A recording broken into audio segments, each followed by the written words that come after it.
สวัสดีครับ YouTube อิสระ Channel ได้เวลาเหมือนเดิมครับตอนนี้4:30มาอีกแล้วครับผมไม่ฝน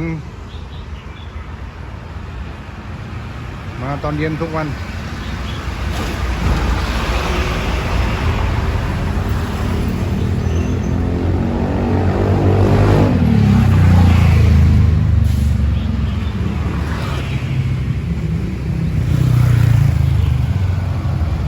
หมดตึ๊บมาอีกแล้ว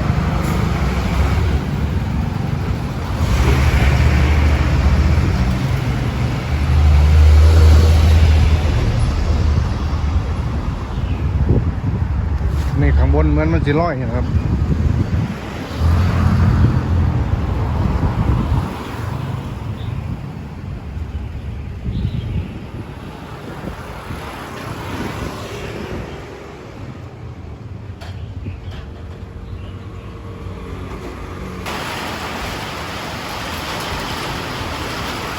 ตกเรียบร้อยครับผม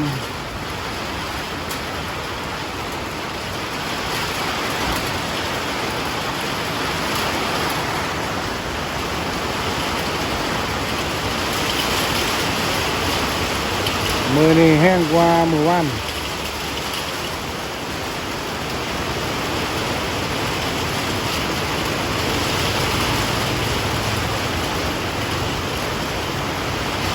แล้วก็มาเร็วกว่ามือว่านพร้อม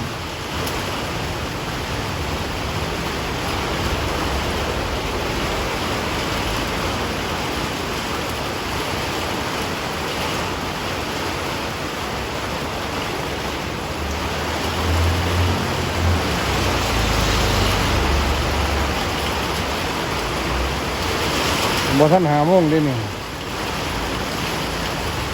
ตกใส่คนเลิกงาน5 โมงพอดีน่าจะประมาณอีก20 นาที5 โมงนี่แหละ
ยางแห้งเลยครับมันนี่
ห้างเล่นหนึ่งผ้ากลางบ้านนี่หนึ่ง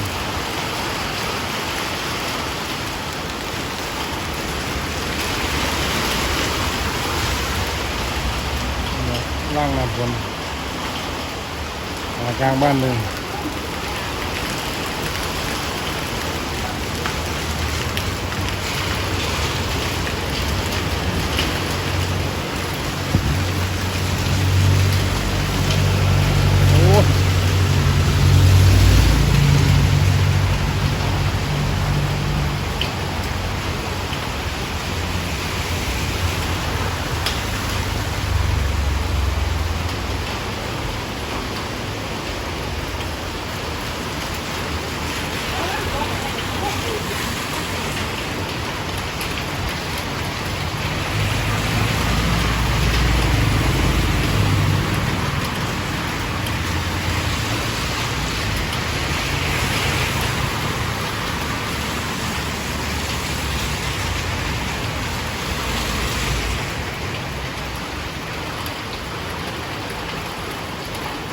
ของแห้งวะ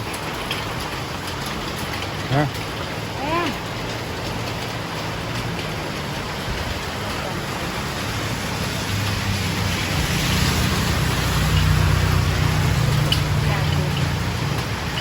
เล่าไปส่งไปไงนั่นมากพัน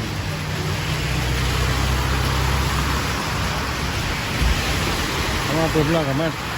ตรวจเลย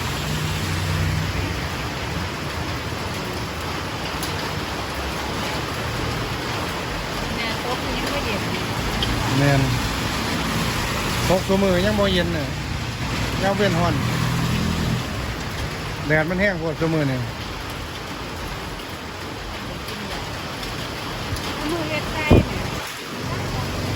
สองม้วนต้องใส่สีต่อสองอันนี่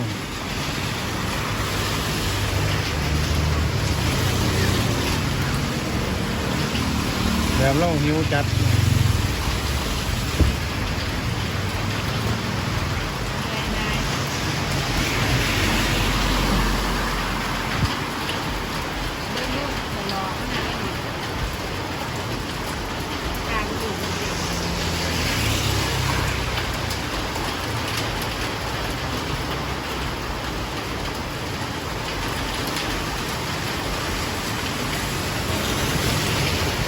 คืนต้นหรือ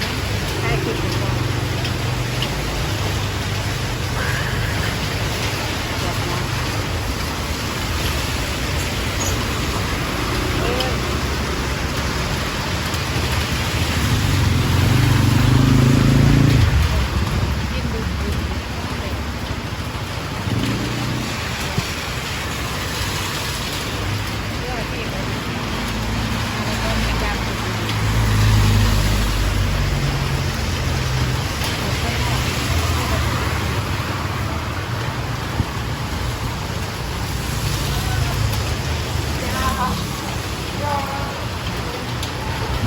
ไม่แล้วออกมาเลยออกมาแล้ว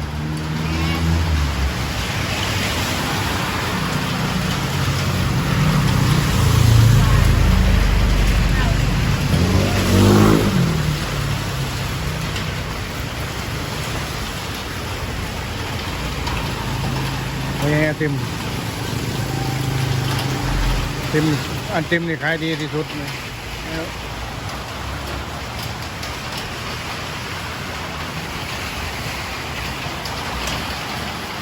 เอาคลิปนี้สำเร็จครับผม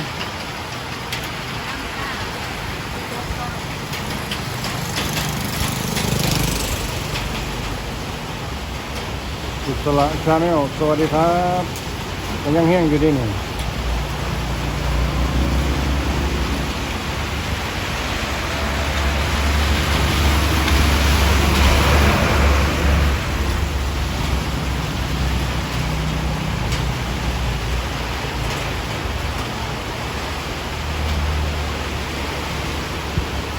มันบ่เศร้าง่ายๆหรอกคน